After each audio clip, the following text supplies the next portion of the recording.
Hello friends, team summer हिल की ओर से मैं निरंजन कुमार आप सभी का वेलकम करता हूं। आप सबों का टीम समर हिल के द्वारा चलाए जा रहे सीटेट के मैथमेटिक्स क्लास में आप सभी का वेलकम है। आज हम लोग मैथमेटिक्स के टॉप 10 सीरीज के दूसरे एपिसोड में हैं, जहां हम लोग नंबर सिस्टम के ऊपर 10 सवालों को हल करेंगे और प्रत्येक सवाल आपके सामने आएगा। आपको वीडियो को पॉज करना है, अधिकतम 1.5 मिनट का टाइम लेना है और आपको नोटबुक पेन तैयार रखना है। आप बना करके देख लें और उसके बाद वीडियो को प्ले करें और आंसर अपना चेक करें। तो चलिए, आप लोग रेडी हो चुके हैं, बढ़ते हैं आज के टॉप 10 सीरीज के पहले सवाल की ओर। पहला सवाल है, काजल 1 घंटे में एक किताब का 1/3 भाग पढ़ती है। वह किताब को 2.1/5 घंटे पढ़ती है, तो इस किताब का कितना भाग पढ़ने को शेष बचता है?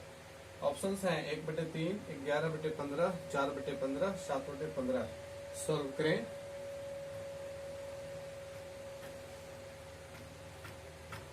उम्मीद है कि आप लोगों ने सॉल्व कर लिया होगा। तो चलिए देखते हैं कि इसका सॉल्यूशन क्या होगा। तो यहाँ देखिए, एक सवाल है कि काजल 1 घंटे में 1/3 भाग पढ़ लेती है। ठीक है, यानी कि 1 मिनट में वह कितना भाग पढ़ लेती है? तो 1/3 गुना 60 कर देंगे, तो 180। 1/180 भाग 1 मिनट में पढ़ लेती है। ठीक है, अब है कि वह किताब को 2.1/5 घंटे पढ़ती है। कुल कितने घंटे पढ़ती है? तो 2.1/5 घंटा।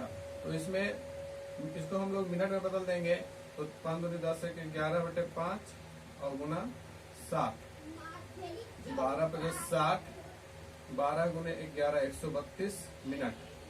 यानी कि वह टोटल 132 मिनट किताब को पढ़ती है। अब बताइए कि 132 मिनट में किताब का कितना भाग वह पढ़ लेती है? तो चूंकि 1 मिनट में 1/180 भाग पढ़ती है, इसलिए 132 मिनट में वह पढ़ेगी 1/180 गुना 132। तो इसको हम लोग काटेंगे तो कितना आएगा? कितना से विभाजित हो जाएगा? ये 180 है, 90 और 132 का आधा 60 का 60 दूनी 120 और 32 का आधा 12 का आधा 6, 66। फिर उसको काटेंगे,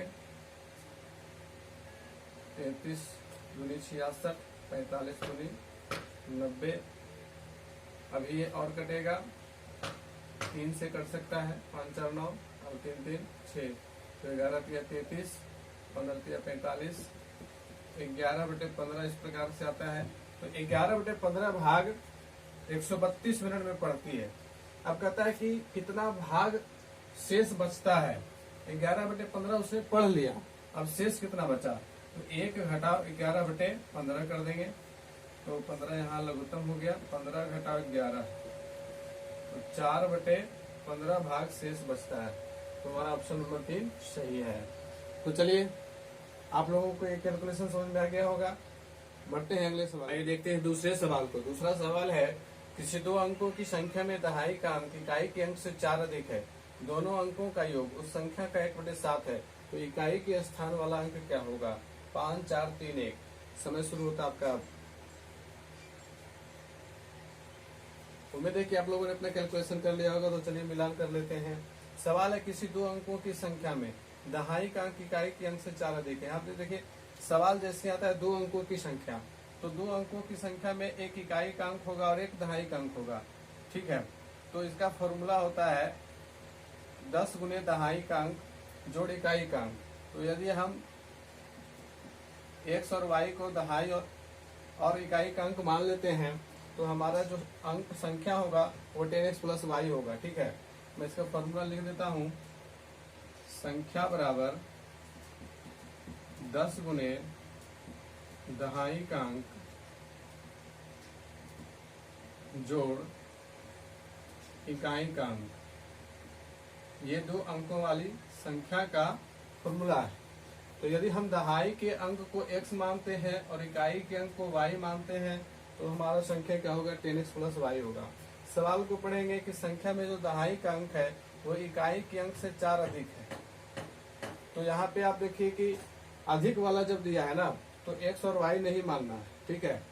यहाँ पे हम लोग क्या करेंगे, ये फॉर्मूला मैंने बता दिया है ताकि आप लोगों का कॉन्सेप्ट क्लियर हो जाए। 2 अंकों वाली संख्या का लिखेंगे, माना कि क्या कहता है दहाई का अंक इकाई के अंक से 4 अधिक है, तो जिससे अधिक है उसे हम लोग मानेंगे। माना कि इकाई का अंक x है। अब चूंकि दहाई का अंक इकाई के अंक से 4 अधिक है तो दहाई का अंक क्या हो जाएगा, दहाई का अंक हो जाएगा x प्लस 4।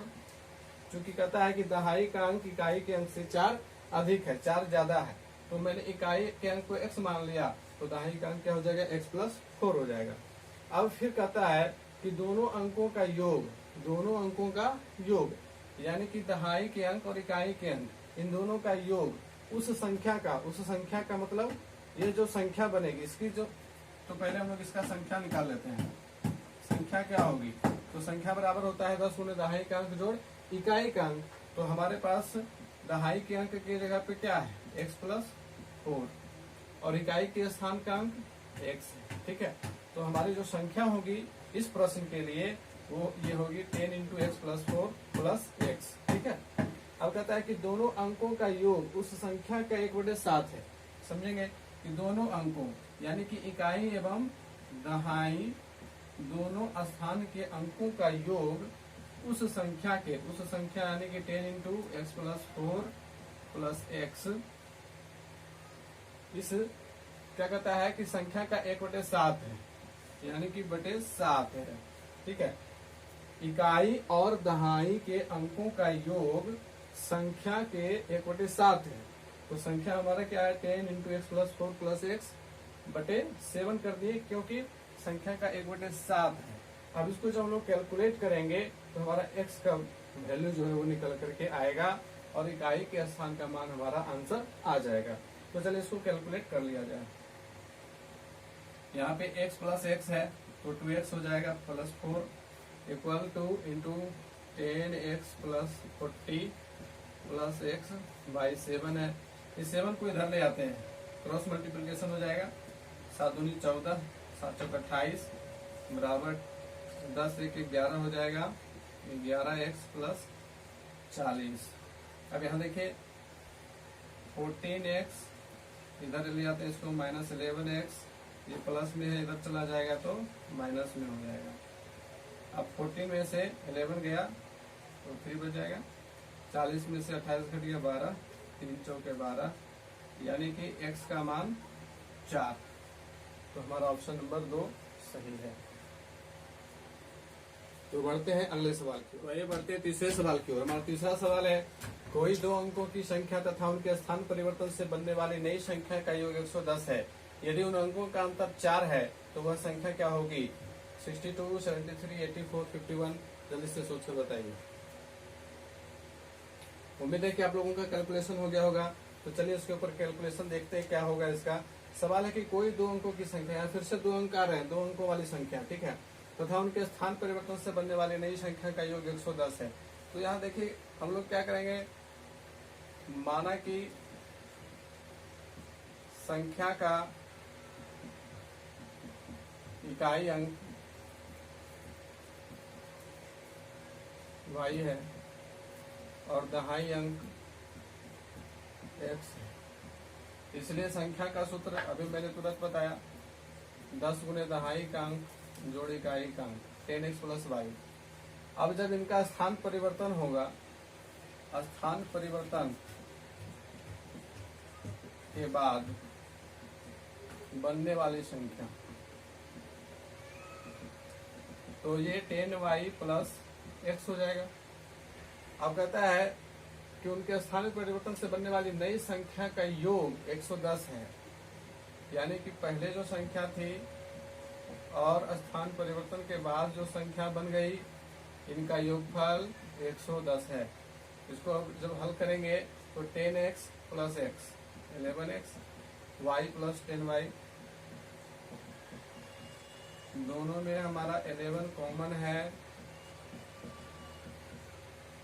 11 10 से कट जाएगा, x plus Y equal to 10।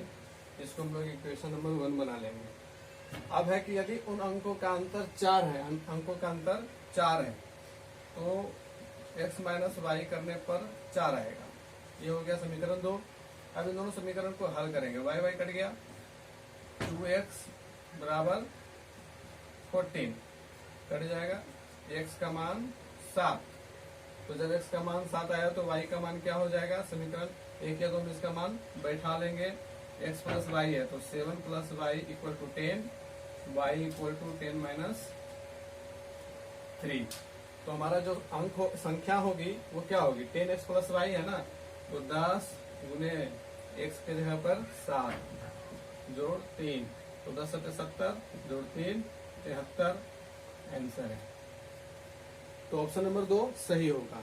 ये तो हो गया डिटेल मेथड, ठीक है।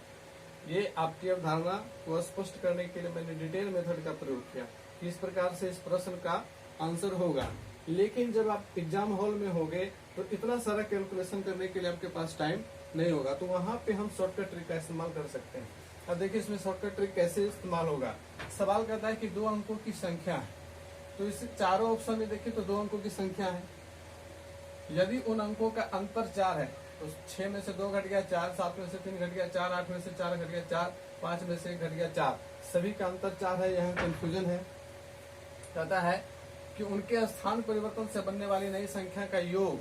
तो देखिए यहाँ आपको सिंपल सा क्या करना है कि स्थान बदल देना, उल्टा पुल्टा और जोड़ना है।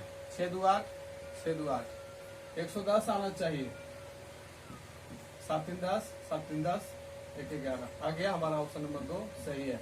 तो मात्र आप 2 से 3 सेकंड में इसका आंसर दे सकते हो। इतना लंबा जो कैलकुलेशन हुआ इसको एग्जाम हॉल में करने की जरूरत नहीं है। लेकिन यदि कोई स्टूडेंट आपसे पूछता है तो आपको इस मेथड से उसको समझा करके बताना होगा। ये जो है एग्जाम का मेथड है। चलिए बढ़ते अगले सवाल पे। आइए देखते हैं चौथे सवाल को। चौथा सवाल है, यदि किसी भिन्न के अंश में 4 की वृद्धि की जाती है तो भिन्न में 2/3 की वृद्धि हो जाती है। भिन्न का हर बताएं। 6 7 8 कोई नहीं। जल्दी से कैलकुलेट कीजिए। उम्मीद है कि आप लोगों का कैलकुलेशन हो गया होगा। तो चलिए इसको सॉल्व किया जाए। यदि किसी भिन्न के अंश में 4 की वृद्धि की जाती है तो भिन्न में 2/3 की वृद्धि हो जाती है। मान लिया कि भिन्न x/22 है, ठीक है, x/22 है। अंश में 4 की वृद्धि की जाती है, अंश में 4 बढ़ा दिया तो भिन्न में 2/3 की वृद्धि हो जाती है। अब इसको कैलकुलेट करने के बाद भिन्न का हर का मान निकल करके आएगा। तो चलिए इसको कैलकुलेट किया जाए। तो x प्लस 4/22 उन दोनों कैल्सियम हो जाएगा। अब यहाँ क्रॉस मल्टीप्लिकेशन कर लिया जाए।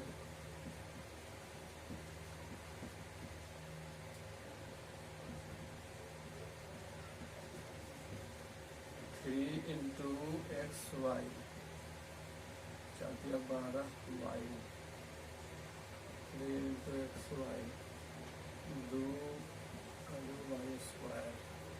ये दोनों तो कट जाएंगे।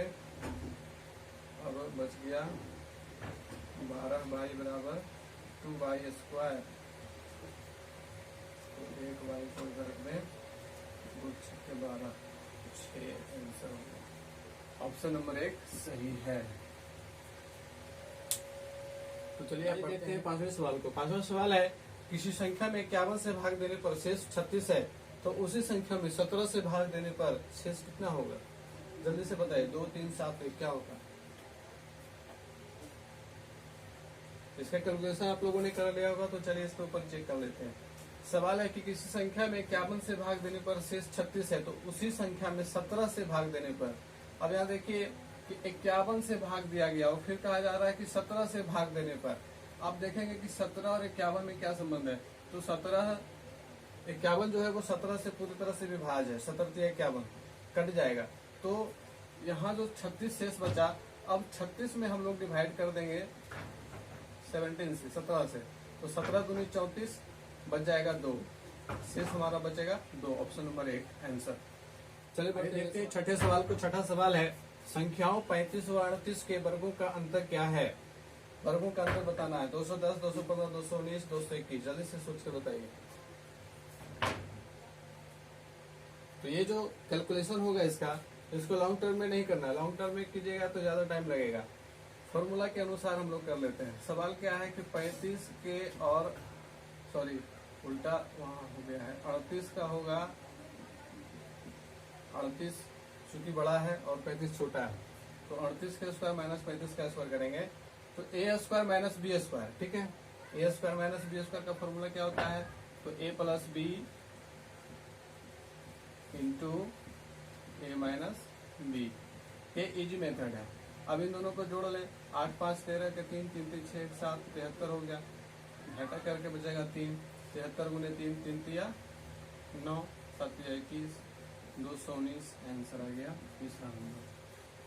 तो चलिए बढ़ते हैं सातवें सवाल को। सातवां सवाल है, यदि एक संख्या से 1/2 घटाया जाता है और तत्पश्चात 1/2 से गुणा किया जाता है जिससे संख्या 1/8 में बदल जाती है, तो वह संख्या क्या है। 3/4, 1/4, 4/5, 3/5। कैलकुलेट कीजिए फटाफट। उम्मीद है कि आप लोगों का कैलकुलेशन हो गया होगा। चलिए इसको देख लेते हैं। सवाल है कि एक संख्या से 1/2 घटाया जाता है, तो मान लेंगे कि संख्या x है, ठीक है। कहता है 1/2 घटाया जाता है, फिर घटाने के बाद 1/2 से गुना किया जाता है तो 1/8 में बदल जाती है संख्या। तो अब इसको कैलकुलेट कर लेंगे तो हमारा x का जो मान आएगा वही संख्या होगी। तो x माइनस 1/2 इधर ये पुनः में है, इधर चला जाएगा, ये माइनस में इधर चला जाएगा तो हो जाएगा प्लस में। इसका जब कैलकुलेशन करेंगे 2 1 3 3/4, ऑप्शन नंबर 1 आंसर होगा। चलिए बढ़ते हैं अगले सवाल। बढ़ते हैं 8वें सवाल की ओर। 8वां सवाल है, दो भिन्नों के हर 5 व 7 है। इन भिन्नों का योग 41/35 है और उनके अंशों को बदलने पर भिन्नों का योग 43/35 हो जाता है, तो वे भिन्न क्रमशः हैं 3/5, 4/7, 2/5, 4/7, 4/7, 2/7, 3/5, 5/7। जल्दी से कैलकुलेट करके आंसर दीजिए। उम्मीद है कि आप लोगों का कैलकुलेशन हो गया होगा। तो चलिए इसको सॉल्व किया जाए। कहता है कि दो भिन्नों के हर 5 व 7 हैं। इन भिन्नों का योग 41/35 और उनके अंशों को बदलने पर भिन्नों का योग 43/35। अंश यहाँ दिए हुए नहीं है, तो हम लोग मान लेते हैं, माना कि भिन्नों का अंश x एवं y है, ठीक है, x और y है। तो एक भिन्न हो जाएगा x/5 और एक हो जाएगा y/7। इनका योग 41/35 है, योग 41/35 है, ये हो जाएगा समीकरण 1। इसको कैलकुलेट कर लिया जाए। 7 × 5 = 35, 7x + 5y = 41, 25 कट गया, 7x + 5y = 41, ये समीकरण 1 आ जाएगा। अब यहाँ क्या करेंगे कि फिर कहता है कि उनके अंशों को बदलने पर भिन्नों का योग 43/35, अंश को बदल देते हैं तो y/5 + x/7 = हो जाएगा 43/35। अब इसको जब कैलकुलेट किया जाएगा तो 5/35, 7y + 5x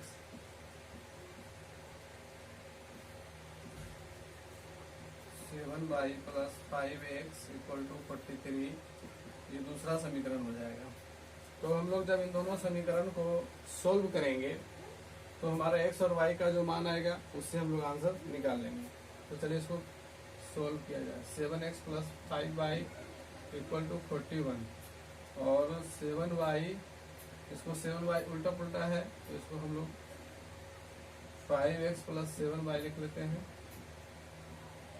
अब यहाँ देखेंगे ये समीकरण 1 है और ये समीकरण 2 है।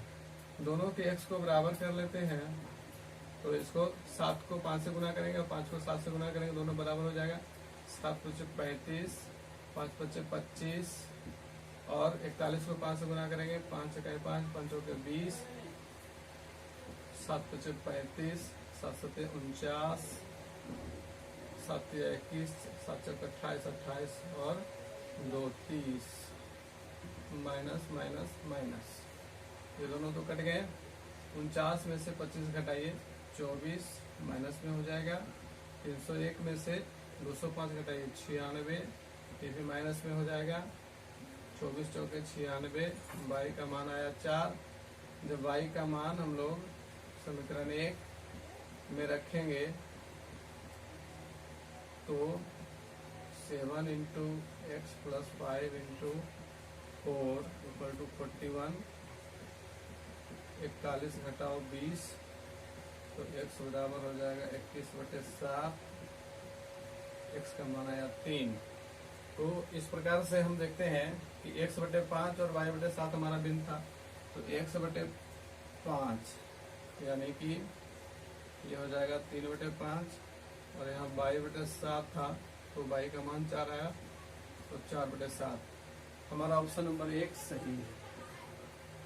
अभी इतना लंबा कैलकुलेशन हो गया, इतना लंबा कैलकुलेशन करने में 2 से 3 मिनट का टाइम लग जाता है। तो इतने लंबे कैलकुलेशन से बचने के लिए हम लोग क्या करेंगे कि इसको भी ऑप्शन की मदद से सॉल्व कर लेंगे। एग्जाम हॉल में हम लोग इतना कैलकुलेशन नहीं करना है हम लोगों को, ठीक है। तो वहाँ पे हम लोगों को कैसे बनाना है, चलिए इसके ऊपर चर्चा करते हैं। तो देखिए इन भिन्नों का योग 41/35 है, ठीक है। तो सबसे पहले हम लोग फटाफट जोड़ करके देख लेते हैं। जब जोड़ेंगे तो हम लोग जानते हैं कि इन दोनों का ये जो हर है इनका क्या होता है, एलसीएम होता है।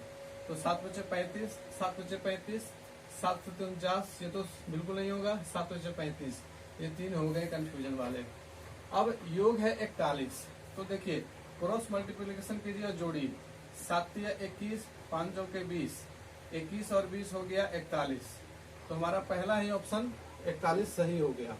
अब इधर भी देख सकते हैं, ऐसे जब पहला ही हो गया तो समझ लीजिए कि कंफर्म ही हो जाता है। 7 दूनी 14, 5 चौके 20, तो 14 और 20 कितना होता है 34, तो ये नहीं होगा, ये तो है ही नहीं। 7 तिया 21, 5 में से 25, तो 21 और 25 कितना होता है 46, तो ये भी नहीं। तो हमारा ऑप्शन नंबर 1 सही होगा। तो ऑप्शन के मदद से इस तरह के लॉन्ग क्वेश्चन को एग्जाम हॉल में सॉल्व करना है, जिससे कि आप लोगों को 20 से 30 सेकंड के अंदर आप लोग कैलकुलेट करके निकाल लो। सवाल है, राजीव ने एक दिन किताब का 3/8 भाग पढ़ा, शेष किताब का 4/5 भाग दूसरे दिन पढ़ा। अब किताब के 30 पृष्ठ बच गए। किताब में कुल कितने पृष्ठ थे? 360, 120, 240, 380। कैलकुलेट करके बताइए जल्दी से। उम्मीद है कि आप लोगों का कैलकुलेशन हो गया होगा। चलिए चेक कर लिया जाए। कहता है राजीव ने एक दिन किताब का 3/8 भाग पढ़ा, 3/8 भाग पढ़ा किताब का। शेष किताब का 4/5 भाग दूसरे दिन पढ़ा। अब किताब के 30 पृष्ठ बच गए। किताब में कुल कितने पृष्ठ थे? तो माना कि किताब में कुल x पृष्ठ थे, कुल पृष्ठों की संख्या x, ठीक है। कुल पृष्ठ बराबर x। तो पहला दिन किताब का 3/8 भाग पढ़ा, यानी कि x का 3/8, 3x/8 भाग ये पहले दिन पढ़ लिया, ठीक है। ये पहला दिन पढ़ा उसने। फिर कहता है कि शेष किताब का, शेष किताब यानी कि शेष किताब का मतलब हो गया x घटाओ 3x/8, यानी कि 8x माइनस 3x, 8 में से 3 घट गया 5, ये हो गया शेष। शेष बचा यानी कितना उसने पढ़ लिया, कुल में से घटा देंगे तो शेष बचा। अब इतने का 4/5 भाग पढ़ा, 5x/8 गुने 4/5, 5 5 कट गया, 4 दूनी 8, x/2 भाग ये उसने दूसरे दिन पढ़ा। अब 30 पृष्ठ और बचे हुए हैं, ठीक है। तो 30 पृष्ठ और बचे हुए, तो कुल कितने पृष्ठ थे?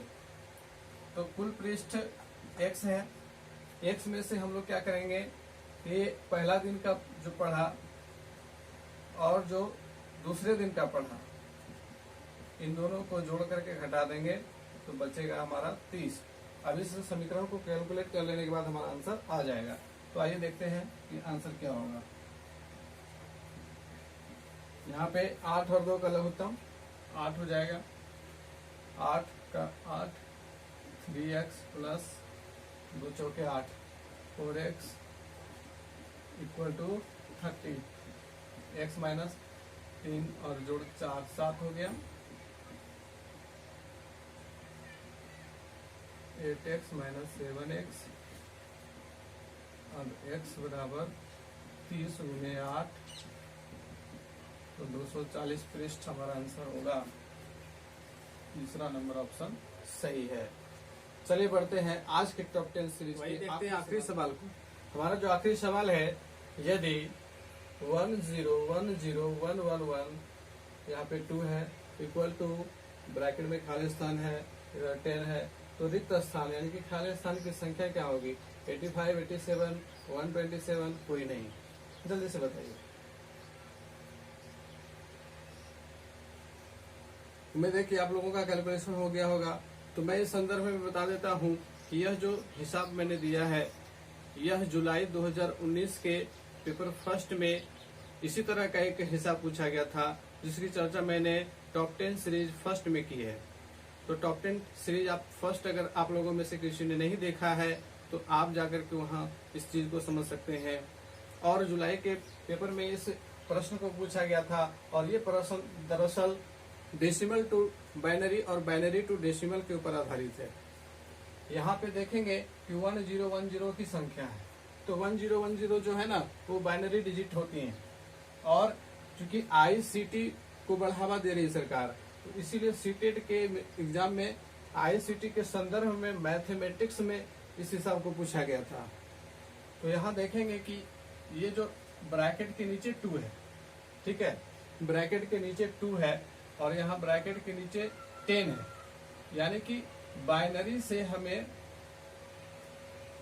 डेसिमल में बदलना है इसको, बाइनरी टू डेसिमल। तो बाइनरी से डेसिमल में कैसे बदलते हैं, चलिए इसको समझते हैं। तो इसके लिए एक फॉर्मूला होता है,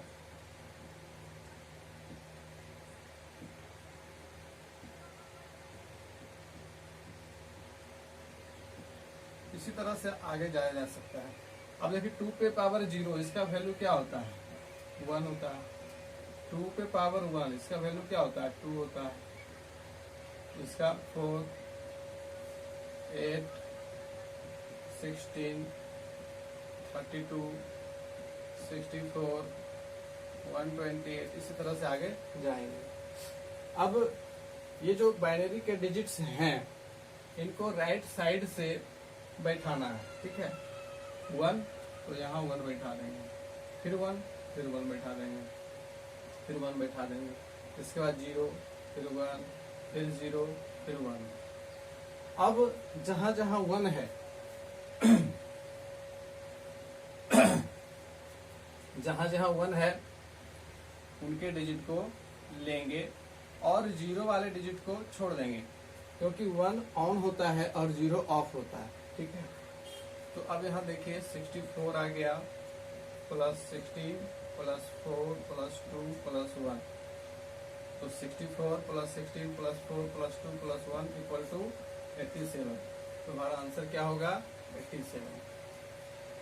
यदि आप लोग इसके ऊपर डिटेल क्लास चाहते हैं तो कमेंट बॉक्स में हमें कमेंट करके लिखिए, तो फिर मैं इसके ऊपर एक डिटेल क्लास लेकर आऊंगा, जिसमें मैं बाइनरी के जो सिंपल जोड़ घटा होते हैं उसे मैं एक क्लास उसका ले लूंगा, जिससे आप लोगों को इसका भी कॉन्सेप्ट क्लियर रहे, ताकि एक नंबर भी आपका छूटना नहीं चाहिए। तो उम्मीद है कि आप लोगों का आज का यह टॉप 10 सीरीज अच्छा लगा होगा। अच्छा लगा है तो ज्यादा से ज्यादा लाइक करें, शेयर करें और सब्सक्राइब करना ना भूलें। तो मिलते हैं फिर से अगले क्लास में, तब तक के लिए धन्यवाद, गुड बाय। हंसते रहिए, मुस्कुराते रहिए और डीपली अध्ययन करते रहिए।